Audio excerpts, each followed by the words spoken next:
Hey guys, it's Diandra here again. This is going to be the second video that I upload tonight, and I think this is one of the most important videos that I've ever made for my channel, period. And it's actually a video response to Jerry Levine Jr.'s video, "Can Black People Be Racist?" And excuse me if I keep looking down because I have like a good amount of points I want to get out, and I'm not trying to forget anything. And remember, like always on this channel, we only got 8 minutes, so let's do it. I basically agree on everything, what he says.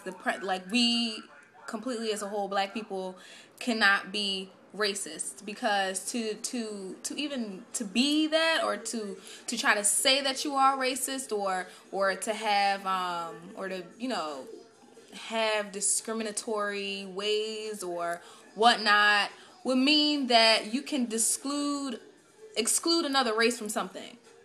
Black people technically can't do that. We can't, keep another race out of business or different restaurants or things like that, schools and communities. We can't do that. We can't do that because basically you have to own things, and black people on a large scale don't own anything, and it's terrible. It's terrible.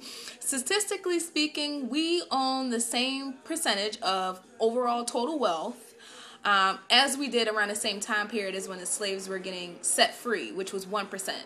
So all them years ago, we own 1% of total population, total wealth. 2011 and today, we still own 1% of all total and complete wealth.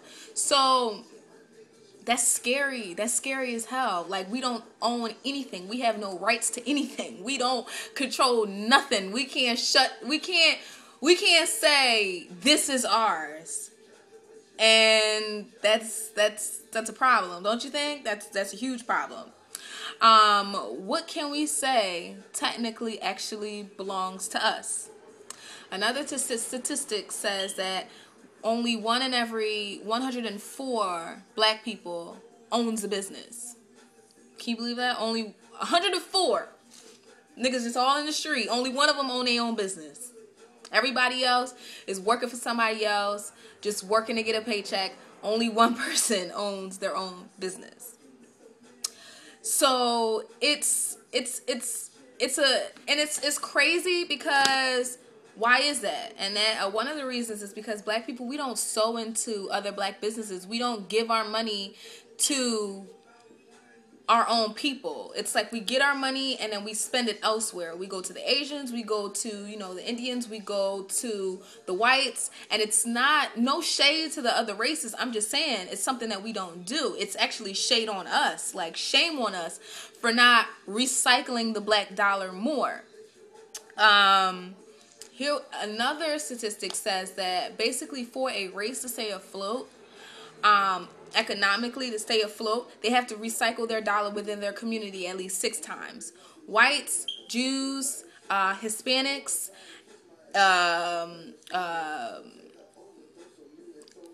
everyone else recycles their money more than us. We actually don't do it at all. We actually do not do it at all. As soon as we get our money, we, like I said before, place it in other places, give it to, other races and other cultures, and that just leaves us with a deficit for our own people. And it's funny because, on some real, white people don't spend their money. White people save their money. They hoard their money.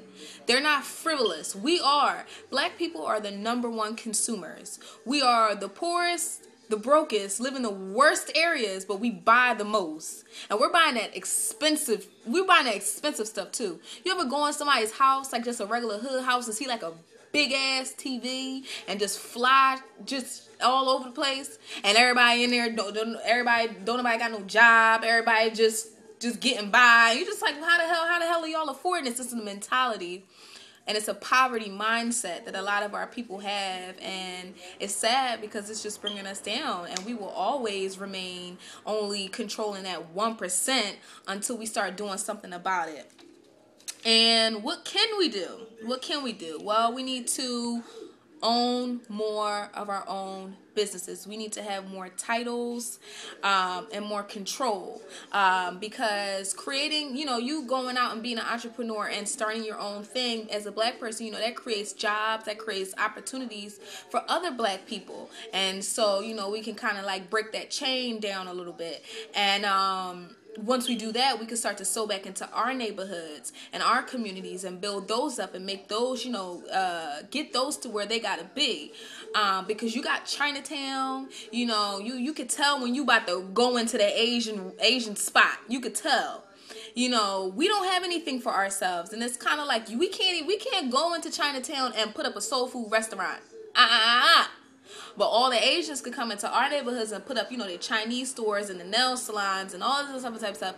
And it's no shade again on any culture. Even the Indians, they come in and they got their variety stores and different situations like that. The whites come in, they got everything. Damn it, they own everything in the black neighborhoods, and it's just terrible. So I just want to just come and I guess kind of just get you guys to just understand that right now, and it's sad I only got 7 minutes, because that's why I'm like just trying to like say as much as I can in a short amount of time. I wish this video could be at least 15 minutes long, because I have so much to say. We're in shit. We're in deep shit. Okay, that's what I'm trying to say.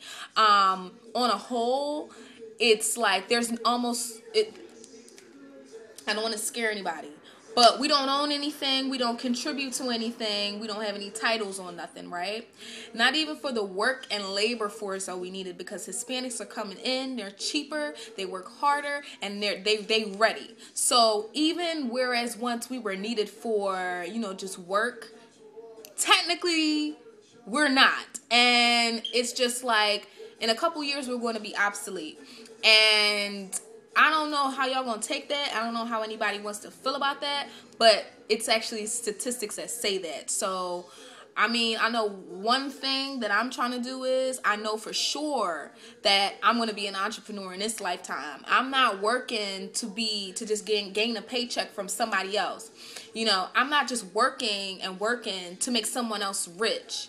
And it's not no shade to anyone who does work, and they work for someone else and they get a paycheck.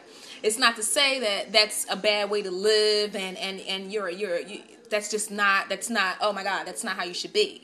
Not saying that at all. It's just that I understand the gravity of the situation that we're going through right now, and I damn sure intend to have a whole lot of ownership underneath my belt, okay? A considerable amount of businesses. I mean, I want to open up a non-profit, restaurants, schools, hospitals, whatever you can think of, day spas, all of that. I got that all on lock. All of those things are in progress. And I just urge you guys to kind of, especially black people, my brothers and sisters, come on, y'all got to start thinking. Y'all have to start thinking. The world, and even in the word racism, the word racism came about because it is a race. Economically, it was a race to see who can gain money, wealth, and power. Money, wealth with resources, which will ultimately give power. And we're not even in the race right now, because it's like, it's crazy. It's so crazy. I wish that I had more time, you guys, but I gotta go. I'm already at 9 minutes. I just came to say black people cannot be racist because we don't own nothing. We can't exclude nobody from nothing. So get up, get out, and go get you some ownership, okay? Go ahead and get you something that's yours. Go put your name on something. And all the other black people out there, when you see another black person out here trying to make it, you go ahead and you recycle your black dollar, okay? 6 times, damn it, so we can at least try to stay afloat a little bit. I'm tired of being last place. I don't know about you, baby, but I am. So let's get it, baby. Let's do this. All right, I gotta go. I need to make like a second video on this because this was so rushed. Anyway, yeah.